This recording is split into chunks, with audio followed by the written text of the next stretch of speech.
होती है एक परमानेंट मैग्नेट से जो राउंड शेप में होती है, और शायद हम में से बहुत लोगों ने इसको बचपन में निकालने की कोशिश भी की थी स्पीकर से। इस मैग्नेट में नॉर्थ एंड साउथ पोल होते हैं दोनों साइड में, जो हमारे किसी भी काम के नहीं है। तो इन दोनों पोल को एक साइड में लाने के लिए टॉप और बॉटम प्लेट सेट करते हैं। टॉप प्लेट एकदम फ्लैट शेप में होती है, लेकिन बॉटम प्लेट कुछ इस टाइप की होती है जिसको इस होल में से ऐसे सेट किया जाता है। और अब टॉप प्लेट नॉर्थ पोल का काम करेगी और बॉटम प्लेट यहीं पर अपना साउथ पोल रिप्रेजेंट करने लगेगी। लेकिन ध्यान रहे, बॉटम प्लेट सिर्फ नीचे वाले सरफेस से ही टच रहती है और कहीं भी टच नहीं करती है। यहाँ पर बीच में थोड़ा सा गैप भी रखा जाता है। टॉप प्लेट पर बास्केट को सेट करते हैं। इसकी डिजाइन कुछ इस टाइप की होती है कि यह साउंड को फ्रंट साइड में पुश करने का काम करती है।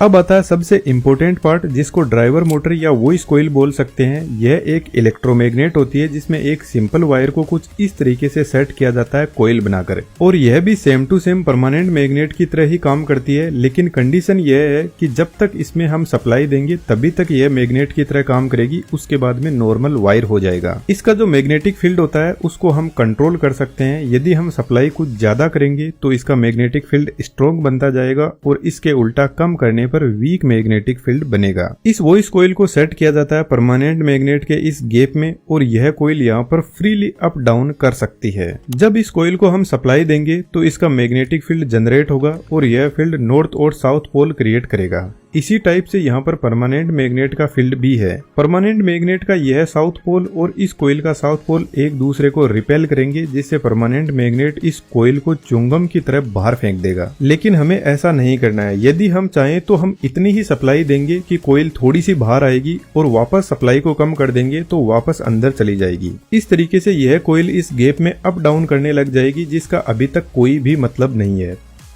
तो फिर हम इस कॉइल पर सेट करते हैं स्पाइडर, और स्पाइडर पर सेट किया जाता है कोन, जिसको डायफ्राम भी बोलते हैं। यहाँ पर स्पाइडर का काम होता है वो इस कॉइल और कोन को परफेक्टली अलाइन करके रखना। कोन ऊपर से कुछ इस टाइप से ऊपर उठा रहता है, जिसको सराउंड बोलते हैं। यह बेसिकली एक स्प्रिंग की तरह काम करता है, क्योंकि यह कोन को अप डाउन करवाने के लिए स्पेस प्रोवाइड करवाता है। और यह लो हमारा स्पीकर बनकर रेडी। अब मैं आपको एक बार सबवूफर की डिजाइन बता देता हूँ, जो सिर्फ डीप बेस जनरेट करता है। एकदम डिट्टो स्पीकर के जैसा ही होता है, लेकिन इसका जो डायफ्राम है इसकी थिकनेस ज्यादा होती है और थोड़ा हार्ड भी होता है। इसके चारों तरफ जो सराउंड होता है वह साइज में भी बड़ा होता है और डायफ्राम को ज्यादा मूवमेंट प्रोवाइड करवा सकता है। अब डायफ्राम की थिकनेस ज्यादा है और हार्ड है, तो सिंपल सी बात है, नीचे वॉइस कॉइल भी हमें भारी लगानी पड़ेगी ताकि वह डायफ्राम को मूव करवा सके। तो यहाँ पर भारी वॉइस कॉइल लगाई जाती है, जिसकी वजह से यह ज्यादा इलेक्ट्रिसिटी कंज्यूम करती है, और ज्यादा इलेक्ट्रिसिटी कंज्यूम करेगी तो हीट ज्यादा जनरेट होगी, और हीट जनरेट होगी तो फिर यहाँ पर छोटे विंडो दिए रहते हैं कूलिंग के लिए। अब वॉइस कॉइल भारी है तो हमें परमानेंट मैग्नेट भी हेवी लगानी पड़ेगी ताकि यह स्ट्रॉन्ग ऑपोजिशन क्रिएट कर सके।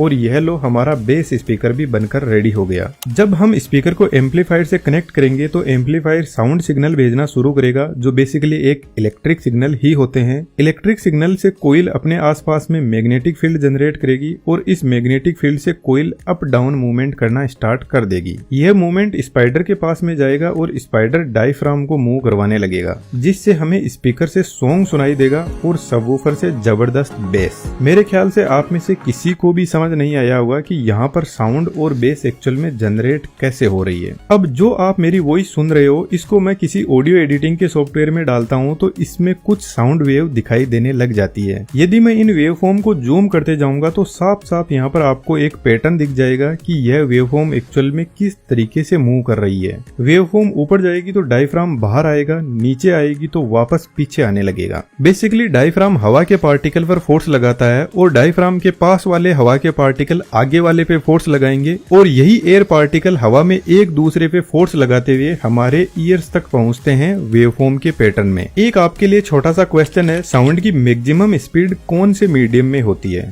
अब समझते हैं कि यह बेस फ्रीक्वेंसी कैसे जनरेट करता है। यह जो सॉन्ग में फ्रीक्वेंसी का पैटर्न है, इसमें मल्टीपल फ्रीक्वेंसी अवेलेबल है। इसमें हाई फ्रीक्वेंसी, लो फ्रीक्वेंसी और मीडियम फ्रीक्वेंसी भी है। अब यहाँ पर हमें फ्रीक्वेंसी को डिवाइड करना है। यह काम या तो एम्पलीफायर कर सकता है इंटरनली, या फिर स्पीकर और सबवूफर अपनी डिजाइन के हिसाब से खुद कर सकते हैं। तो स्पीकर होता है वह लो, हाई एंड मीडियम फ्रीक्वेंसी पर काम कर सकता है। तो आपने देखा होगा स्पीकर के पास में थोड़ा बहुत अपना खुद का बेस भी होता है, और उसके पास में ट्विटर जैसी अपनी खुद की झंकार की साउंड भी होती है। तो बेसिकली यह सभी स्पीकर का एक कॉम्बिनेशन कॉम्बिनेशन होता है जो सब टाइप की फ्रीक्वेंसी को बजा देता है।